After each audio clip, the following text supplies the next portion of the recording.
अस्सलाम वालेकुम। रमज़ान की एक बार फिर से आप सबको मुबारकबाद। टॉपिक शुरू करने से पहले अल्लाह की बारगाह में दुआ करते हैं, अल्लाह ताला हमने जो भी रोज़े अभी तक रखे, जो भी टूटी-फूटी इबादतें करी हैं, अल्लाह ताला अपनी बारगाह रिसालत में उसे कबूल अता फ़रमाए और आगे के जो भी बचे हुए रोज़े हैं, पूरी एहतियात के साथ, ज़्यादा से ज़्यादा इबादत के साथ रोज़े रखने की तौफ़ीक अता फ़रमाए। तो जो आज का टॉपिक है, ये बहुत इंपॉर्टेंट टॉपिक है कि रोज़े रखने से हमें जिस्मानी क्या फ़ायदा होता है। देखिए, रूहानी फ़ायदा हम सब जानते हैं, अल्लाह के नबी का फ़रमान है कि रोज़े रखो तंदुरुस्त हो जाओगे।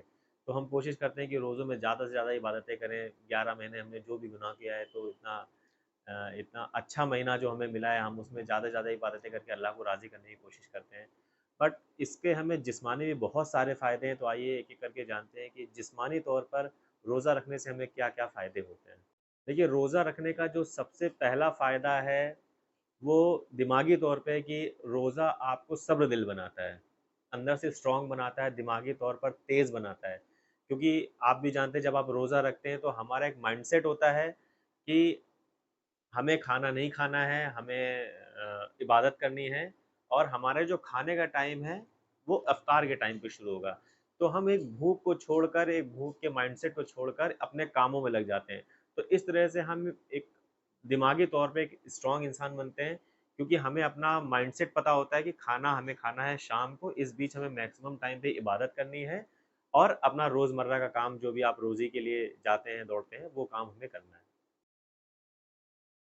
जो अगला फ़ायदा है रोज़ा रखने का, वो ये है कि जितने भी हमारे बॉडी के सिस्टम्स हैं, चाहे वो आप कार्डियो सिस्टम की बात करें, नर्वस सिस्टम की बात करें, डाइजेशन सिस्टम की बात करें, ये सारे सिस्टम्स रमज़ान में रोज़ा रखने के दौरान एक्टिव हो जाते हैं। इसका एक एग्ज़ाम्पल ले लेते हैं घर के इन्वर्टर से, कि अगर आपके घर में कंटिन्यू लाइट आती ही रहे, तो आपको कैसे पता चलेगा कि ये आपका इन्वर्टर सही काम कर रहा है कि नहीं कर रहा है? हमारी बॉडी भी वैसे ही है।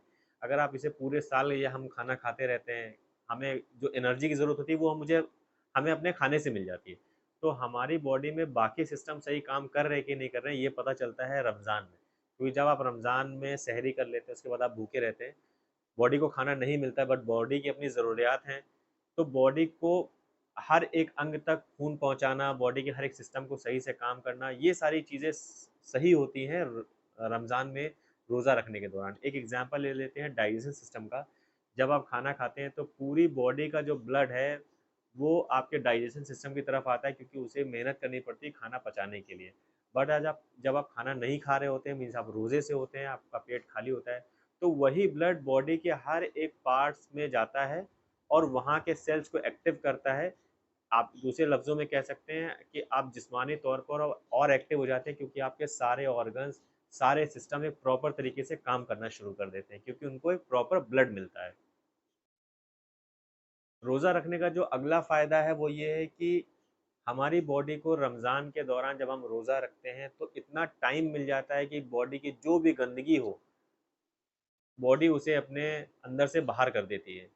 जैसे कि आपको पता है, जब आप कंटिन्यू खाना खाते रहते हैं, तो गंदगी हमारे बॉडी में, बहुत सारे ऐसी चीज़ें हैं जो हमारी बॉडी में जमा हो जाती हैं और बॉडी, क्योंकि कंटिन्यू खाना हम हर 2 घंटे, 3 घंटे, 4 घंटे के बाद खाना खाते रहते हैं, तो बॉडी को खाना पचाने और बाकी चीज़ों की वजह से इतना टाइम नहीं मिल पाता है कि बॉडी फ्री हो पाए और ये जो सारे बहुत सारी गंदगी हमारी बॉडी में है, वो बॉडी से बाहर निकल पाएँ। बट रमज़ान के दौरान चूँकि बॉडी फ्री होती है, हमारे मैदे में खाना नहीं होता है, हमारा लीवर खाली होता है, डाइजेशन सिस्टम रुका हुआ होता है, तो बॉडी को इतना टाइम मिल जाता है कि वो बाहर की जो और गंदगी जमा हो गई हमारे बॉडी के अंदर आके, वो उसको निकाल के बाहर फेंक दे, हमारे ब्लड को प्यूरीफाई करे, जो प्यूरीफाई ब्लड हमारी पूरी बॉडी में दौड़ता है और हमारे लिए बहुत अच्छा होता है। रोज़ा रखने का जो अगला फ़ायदा है, वो ये है कि रोज़ा रखने से हमारा इम्यूनिटी सिस्टम स्ट्रॉन्ग होता है और अगर सरल लफ्ज़ों में बात की जाए, तो हमारे अंदर सहने की क्षमता बढ़ती है। आप ऐसे एग्ज़ाम्पल लीजिए कि पुराने लोग जैसे कह गए कि अगर आप बॉडी को जितना आराम आज के टाइम पे देंगे, तो बॉडी बुढ़ापे में आपको उतना परेशान करेगी और आज आप बॉडी से जितना वर्क कराएँगे, बॉडी बुढ़ापे में आपको उतना आराम देगी। बात भी ठीक है, देखिए, अगर आप कंटिन्यू खाना खाते रहेंगे, बॉडी को जितनी ज़रूरत है उसको उतना खाना देते रहेंगे, तो बॉडी कैसे रिस्पॉन्ड करेगी, आपका आपका आपका शरीर कैसे रिस्पॉन्ड करेगा, इसका वक़्ती कभी बॉडी को नहीं मिल पाएगा। तो ऑब्वियस सी बात है, अगर हम खाना नहीं खाएँगे, तो ही तो हमें पता चलेगा कि हमारी बॉडी कैसा रिस्पॉन्ड करती है, क्योंकि अगर हम रोज़े से हैं, तो हमें ऑफ़िस जाना ही जाना है, हम रोज़े से हमें नमाज़ पढ़ने जाना ही जाना है, हम रोज़े से हमें तरावी पढ़नी ही पढ़नी है। घर की बात करें अगर हम रोज़े में जो भी घर की औरतें ने घर का काम करना ही करना है। तो इसी वक़्त तो हमें ये पता चलता है, बॉडी को पता चलता है कि खाना नहीं है लेकिन हमें बंदे के लिए काम करना है। तो वहाँ पर बॉडी अच्छे से रिस्पॉन्ड करती है, वही होता है हमारा इम्यूनिटी सिस्टम कि आपकी बॉडी में खाना नहीं है, इसके बाद भी आपकी बॉडी अच्छा रिस्पॉन्ड कर रही है। तो रोज़ा रखना हमारे इम्यूनिटी सिस्टम को भी बहुत स्ट्रॉन्ग करता है। रोज़ा रखने से हमारा ब्लड प्रेशर कंट्रोल रहता है, हमारे शुगर लेवल्स कंट्रोल रहते हैं और इंसुलिन जो शुगर को कंट्रोल करता है, वो सिस्टम भी बहुत अच्छे से काम करता है क्योंकि जब बॉडी में खाना नहीं होता है, आपका डाइजेस्टिव सिस्टम रुका हुआ होता है, तो इंसुलिन जो होता है वो प्रॉपर तरीके से काम करता है, वो अपने आप को सेट करता है कि बॉडी को कितनी शुगर हमें आगे पहुँचानी है। तो रोज़ा रखने से ब्लड शुगर्स भी अच्छे रहते हैं, कंट्रोल रहते हैं, शुगर भी कंट्रोल रहती है और आपका इंसुलिन सिस्टम भी स्ट्रॉन्ग होता है। रोज़े के दौरान जब हम शाम में तरावी पढ़ने जाते हैं, तो ये एक एक्सरसाइज़ है हमारे लिए क्योंकि पूरे दिन हम भूखे रहते हैं, फिर हम इफ्तार में रोज़ा खोलते हैं, अपनी बॉडी को कुछ एनर्जी देते हैं, फिर शाम को हम तरावी पढ़ने जाते हैं, तो हम हमारी बॉडी, हमारे मसल्स के लिए तरावी बहुत ज़रूरी है क्योंकि जो भी एनर्जी हमें रोज़े में इफ्तार के दौरान मिली होती है, उसको हम यूटिलाइज़ करते हैं तरावी पढ़ने में, फिर आके हम रात का खाना खाते हैं। तो देखिए क्या अल्लाह की रहमत है, अल्लाह ने मतलब कितना अच्छा इंतज़ाम कर रखा है कि आपकी बॉडी भी प्यूरीफाई हो रही है जब आप रोज़े से हैं। अब आपने इफ्तार किया और शाम को आप तरावी पढ़ लें तो पूरे दिन की एक्सरसाइज़ क्योंकि रोज़े के दौरान तो आप एक्सरसाइज़ करते नहीं हैं, मसल्स वगैरह, हड्डियों वगैरह का कोई एक्सरसाइज़ नहीं हो पाती। तो शाम को अल्लाह ने तरावी का इंतज़ाम कर दिया कि आपने इफ्तार कर लिया, थोड़ी-सी अब आपके बॉडी में ताकत आ गई, तो जाइए तरावी पढ़िए, जो आपके मसल्स के लिए, बोन्स के लिए, बॉडी के लिए बहुत अच्छा है। रोज़ा रखने का जो अगला फ़ायदा है, वो बहुत इम्पोर्टेंट है और अगर आप साइंटिफ़िक तरीके पे बात करें, तो दुनिया में हर तीसरे सा इंसान के साथ वही प्रॉब्लम है, जो है मोटापे की, वज़न की, एक्स्ट्रा कोलेस्ट्रॉल की, पेट निकलने की।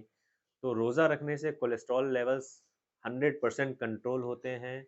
जब आप रोज़ा रखते हैं, आप भूखे रहते हैं और आपकी बॉडी को खाना नहीं मिलता है बाहर से, तो वही चर्बी, वही कोलेस्ट्रॉल बॉडी अच्छे तरीके से इस्तेमाल करती है। बहुत सारी हमारी वेन्स होती हैं, नसें होती हैं, जहाँ पर गंदा कोलेस्ट्रॉल जमा होता है।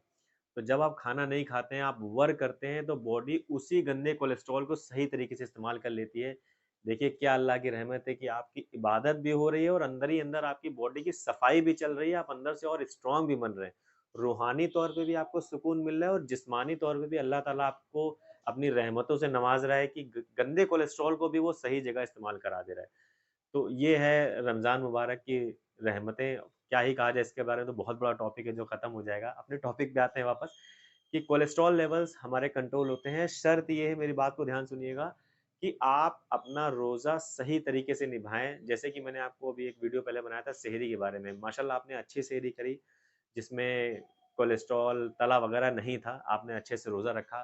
बट जब शाम आई, इफ्तार का टाइम आया तो आपने पकौड़ी भी है, तला भी है और उसके बाद मीठा भी है। मतलब दुनिया जहान की जितनी चीज़ें हो सकती थी, वो सारी चीज़ें अपने अंदर डाल ली।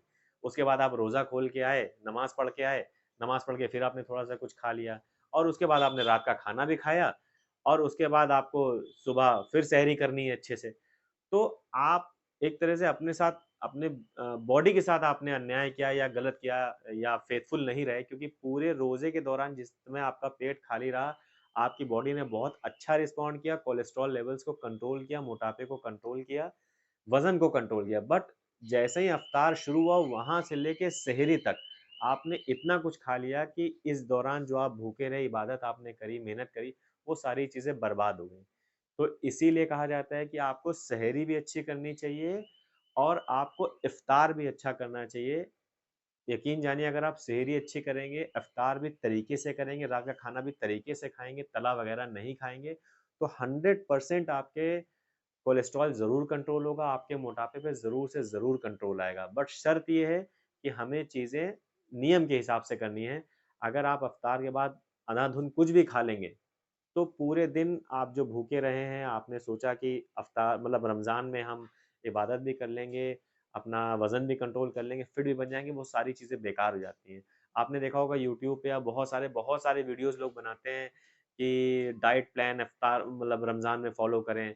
लोग 4 दिन फ़ॉलो करते हैं, 5वें दिन खत्म हो जाता है। इवन मैंने बहुत सारे ऐसे लोगों को भी देखा है, जो अल्हम्दुलिल्लाह रमज़ान में बीमार तो नहीं होते, चूँकि रमज़ान रहमतों का महीना, कोई बीमार हो ही नहीं सकता, आप कुछ भी खा लें, बट उनका वज़न रमज़ान के बाद और बढ़ जाता है। जैसे ही रमज़ान के बाद रमज़ान खत्म होते हैं, खाने-पीने का दौर शुरू होता है, तो 10-5 दिन के बाद उन वो और वेट गेन कर लेते हैं। वजह ये होती है कि रमज़ान में आपने इतनी एक्स्ट्रा चर्बी अपने अंदर इकट्ठा कर ली होती है, कि रमज़ान के बाद जब दोबारा खाने का दौर शुरू होता है, तो वही चर्बी आपको और एक्स्ट्रा वज़न दे देती है। इसीलिए रमज़ान के दौरान हमें सेहरी भी अच्छी करनी चाहिए, पूरे दिन इबादत भी अच्छे से करनी चाहिए और इफ्तार और रात के खाने का ख़्याल भी बहुत अच्छे से रखना चाहिए। अगर आपके अंदर ओवरवेट की प्रॉब्लम है, आप मोटे हैं, आपका पेट निकला है, अगर आप तरीके से काम करें तो अल्हम्दुलिल्लाह इस चीज़ पे आपको ज़रूर से कंट्रोल मिलेगा। तो ये कुछ रमज़ान के फ़ायदे हैं, सारे सारे फ़ायदे तो एक किताब में भी नहीं बताए जा सकते जिस्मानी और रूहानी तौर पे। बट ये थोड़े फ़ायदे हैं जो मुझे लगा मुझे आप तक पहुँचाने चाहिए और अपनी बात को मैं फिर वहीं से ख़त्म करता हूँ कि प्यारे नबी का फ़रमान है कि रोज़े रखो तंदुरुस्त हो जाओगे।